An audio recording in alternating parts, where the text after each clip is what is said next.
2028ರ ಚುನಾವಣೆಗೆ ಈಗಿನಿಂದಲೇ ಶುರುವಾಯಿತು ಟಿಕೆಟ್ ಫೈಟ್.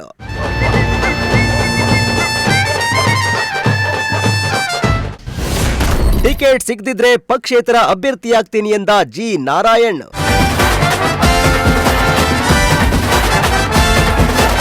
ತಿಪಟೂರು ತಾಲೂಕಿನಲ್ಲಿ 2028ರ ಚುನಾವಣೆಗೆ ಈಗಿನಿಂದಲೇ ಟಿಕೆಟ್ ಫೈಟ್ ಶುರುವಾಗಿದ್ದು, ಒಬ್ಬೊಬ್ಬರಾಗೆ ಚುನಾವಣಾ ಅಖಾಡಕ್ಕೆ ಇಳಿತಿದ್ದಾರೆ. ಇದೀಗ ಮಾಜಿ ಜಿಲ್ಲಾ ಪಂಚಾಯತ್ ಸದಸ್ಯ ಜಿ ನಾರಾಯಣ್ 2028ರ ವಿಧಾನಸಭಾ ಚುನಾವಣೆಯಲ್ಲಿ ಸ್ಪರ್ಧಿಸೋದು 100ಕ್ಕೆ 100ರಷ್ಟು ಖಚಿತ ಎಂದು ಘೋಷಿಸಿಕೊಂಡಿದ್ದಾರೆ.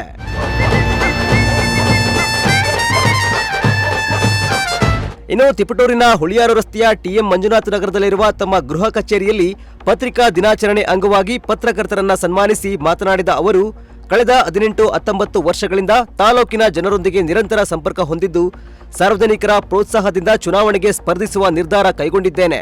ಕಾಂಗ್ರೆಸ್ ಅಥವಾ ಬಿಜೆಪಿಯಿಂದ ಟಿಕೆಟ್ ದೊರೆತರೆ ಆ ಪಕ್ಷದ ಅಭ್ಯರ್ಥಿಯಾಗಿ ನಿಲ್ತೀನಿ, ಇಲ್ಲದಿದ್ರೆ ಪಕ್ಷೇತರ ಅಭ್ಯರ್ಥಿಯಾಗಿ ಕಣಕ್ಕಿಳಿಯುವುದಾಗಿ ತಿಳಿಸಿದ್ರು. ಇಡೀ ತಾಲೂಕು ಒಂದು ಮನೆ ಬಿಡ್ದಂಗೆ ಇವತ್ತು ರಾತ್ರಿ ನಾವು ಸುಮಾರು 4 ದಿವಸದಿಂದ ಹಳ್ಳಿಗಳ ಮೇಲೆ ಪ್ರವೇಶ ಮಾಡ್ತಾ ಇದ್ದೀವಿ. ಕಮ್ಮಿ ಅಂದ್ರೆ ಒಂದು ಹಳ್ಳಿಯಲ್ಲಿ 100 ಜನ ಬಂದು ಸೇರ್ತಾರೆ. ಒಂದು ದೇವಸ್ಥಾನ ತಾವು ಸುಮ್ಮನೆ ಕುತ್ಕೊಂಡ್ರೆ ನಾನು ಬರೇ ಅಣ್ಣ ನಿಮ್ಮೂರಿಗೆ ಬರ್ತಾ ಇದ್ದೀನಿ ಅಂದರೆ, ಹಂಗಾಗಿ ನನಗೆ ಪಕ್ಷದ ಮೇಲೆ ನಂಬಿಕೆ ಇಲ್ಲ. ಪಕ್ಷದ ಮೇಲೆ ನನಗೆ ನಮ್ಮ ತಾಲೂಕು ಜನದ ಮೇಲೆ ನಂಬಿಕೆ ಐತೆ. ನಮ್ಮ ತಾಲೂಕು ಜನ ಏನು ತೀರ್ಮಾನ ತಗೊಂತಾರೋ, ಅವ್ರು ಏನು ಹೇಳ್ತಾರೋ ಅದಕ್ಕೆ ತಲೆ ಬಾಗ್ತೀನಿ. ಅವ್ರು ಇಂಡಿಪೆಂಡೆಂಟ್ ನಿಂತ್ಕೊಳ್ಳೋಣ, ನಾವೆಲ್ಲ ಹೋರಾಟ ಮಾಡಿ ಗೆಲ್ಲಿಸ್ತೀವಿ ಅಂದರೆ ಅದಕ್ಕೂ ರೆಡಿ. ನಮ್ಮ ಸಂಘಟನೆ ನೋಡಿ, ನಮ್ಮ ಪ್ರಚಾರ ನೋಡಿ, ಯಾರ ನಮ್ಮ 3 ಪಕ್ಷದವರನ್ನ ಕರೆದುಕೊಡ್ತಾರನ್ನ ಅವಾಗೂ ನನ್ನ ತೀರ್ಮಾನ ತಗೊಂಡು ನನ್ನ ಕಾರ್ಯಕರ್ತರು, ನಮ್ಮ ಲೀಡರ್ಗಳು, ನಮ್ಮ ಎಲ್ಲ ಸಮಾಜದ ಬಂಧುಗಳು ಏನು ತೀರ್ಮಾನ ತಗೊಂಡು ಏನು ನಿರ್ಣಯ ಹೇಳ್ತಾರೆ ಅದಕ್ಕೆ ತಲೆ ಬಾಗ್ತೀನಿ ಹೊರತು ನಂದು ವೈಯಕ್ತಿಕವಾಗಿ ಡಿಸಿಷನ್ ನಾನು ತಗೊಳಲ್ಲ. ಯಾಕಂದರೆ ನನ್ನಲ್ಲೇ ಆ ಶಕ್ತಿ ಇಲ್ಲ. ನಮ್ಮ ಕಾರ್ಯಕರ್ತರು, ನಮ್ಮ ಲೀಡರ್ಗಳು, ನಮ್ಮ ಬಂಧುಗಳು ಎಲ್ಲರೂ ಏನು ಡಿಸಿಷನ್ ತಗೊಂಡ್ರೆ ಅದಕ್ಕೆ ನಾನು ಭಾಗಿಯಾಗ್ತೀನಿ. ಅಲ್ಲ, ಜಿಲ್ಲೆಯಲ್ಲಿ ಎಲ್ಲೂ ಕೂಡ ಈ ಕುರುಬರಿಗೆ ಒಂದು ಸೀಟು ಇಲ್ಲ ಅಂತ ಹಾಕಿದ್ದೀರ ನೀವು. ಹೌದು. ಹಾಗಾಗಿ ನೀವು ಈ ಸಲ ಟಿಕೆಟ್ ಅಂದರೆ ಆಕಾಂಕ್ಷಿ ಆಗಿದ್ದೀನಿ. ಬಟ್ ನಾವು ಹೆಚ್ಚಿಗ ಪ್ರಚಾರ ಮಾಡಿ ಮನೆಗೂ ಮಾತಾಡ್ತೀವಿ. ಅವ್ರು ಕರ್ಕೊಟ್ರೆ ಹೋಗಿ ನಮ್ಮ ಲೀಡರ್ಗಳೆಲ್ಲ ಏನ್ ಡಿಸಿಷನ್ ತಗೊಂಡು, ನಮ್ಮ ಕಾರ್ಯಕರ್ತರು ಏನ್ ಡಿಸಿಷನ್ ತಗೊಂಡಾಗ ಆಮೇಲೆ ತೀರ್ಮಾನ ಮಾಡ್ತೀವಿ. ಅವರು ನಿಲ್ರಿ ಅಂದ್ರೆ ನಿಲ್ತೀವಿ, ಹೋಗಿ ಬೇಡಣ್ಣ ನೀನು ಇಂಡಿಪೆಂಡೆಂಟ್ ನಿಲ್ಲು, ನಾವೆಲ್ಲ ಸಪೋರ್ಟ್ ಮಾಡ್ತೀವಿ ಅಂತ ಅದೇ ತರ ಒಟ್ಟಿನಲ್ಲಿ ನಿಮ್ಮ ಸ್ಪರ್ಧೆ ಖಚಿತ. ವಿಧಾನಸಭೆ ಅದು 100% ಖಚಿತ. ಪಕ್ಷ ಟಿಕೆಟ್ ಕೊಡದ ಹೋಗಿ ಖಚಿತವಾಗಿ ನೀವು ಸ್ಪರ್ಧೆ ಮಾಡೋದು ಖಚಿತ. ತಿಪಟೂರು ತಾಲೂಕು ವಿಧಾನಸಭಾ ಕ್ಷೇತ್ರ. ಹೌದು. ಹಂಗಾಗಿ ಇನ್ನ 2 ಕಾರ್ಯಕ್ರಮ ಇಟ್ಕೊಂಡಿರ್ತೀವಿ. ಇದು 49ನೇ ಬರ್ತ್ಡೇ ಆಗೈತೆ. ಬರೋದು 50ನೇ ವರ್ಷದ್ದು ಮನೆ ಗ್ರೂಪ್ ಬಹಳ ಅದ್ಭುತವಾಗಿ ಇಟ್ಕೊಂಡು.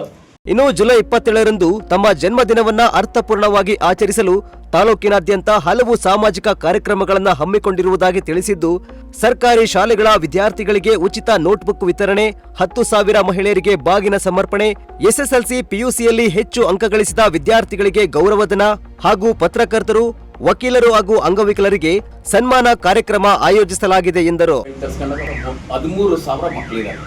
1ನೇ ಕ್ಲಾಸಿಂದ 2nd PU 13,000 ಮಕ್ಕಳಿಗೂ ನೋಟ್ಬುಕ್ ಕೊಡೋಂಥ ಕಾರ್ಯಕ್ರಮ ಇಟ್ಕೊಂಡಿದ್ವಿ. ಒಂದು 3 ದಿವಸ ಮುಂಚೆ, ಬರ್ತ್ಡೇಗಿನ್ನ ಮುಂಚೆ ಒಂದು 3-4 ದಿವಸದ ಮುಂಚೆ ನಮ್ಮ ಕಾರ್ಯಕರ್ತರೆಲ್ಲ ಸೇರ್ಕೊಂಡು, ನಮ್ಮ ಲೀಡರೆಲ್ಲ ಸೇರ್ಕೊಂಡು, ನಮ್ಮ ಮುಖಂಡರುಗಳೆಲ್ಲ ಸೇರ್ಕೊಂಡು ಡೋರ್ ಟು ಡೋರ್ ಸ್ಕೂಲ್ಗಳಿಗೆ ಹೋಗಿ ಅಲ್ಲೇ ಮಕ್ಕಳಿಗೆಲ್ಲ ನೋಟ್ಬುಕ್ ಕೊಡೋಂಥ ಕಾರ್ಯಕ್ರಮ ಇಟ್ಕೊಂಡಿದ್ವಿ.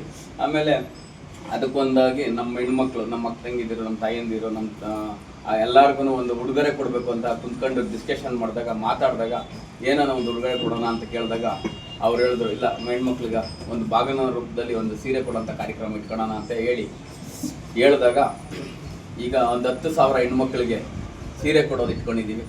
ಅವರೆಲ್ಲರೂ ಬಂದು ಅವ್ರ ತಮ್ಮನಿಗಾಗಿ, ಅಣ್ಣನಿಗಾಗಿ, ಒಬ್ಬ ಬಂಧುಗಾಗಿ ಎಲ್ಲರೂ ಬಂದು ಆಶೀರ್ವಾದ ಮಾಡಬೇಕು. ಇದ್ರ ಮುಖಾಂತರ ನಾನು ಕೈ ಮುಗಿದು ಕೇಳ್ಕೊತೀನಿ. ಇಡೀ ತಾಲೂಕಲ್ಲಿ ಇರ್ತಕ್ಕಂಥ ನನಗೆ 2 ಗೊತ್ತಿರೋದು, ಒಂದು ಗಂಡು ಒಂದು ಹೆಣ್ಣು.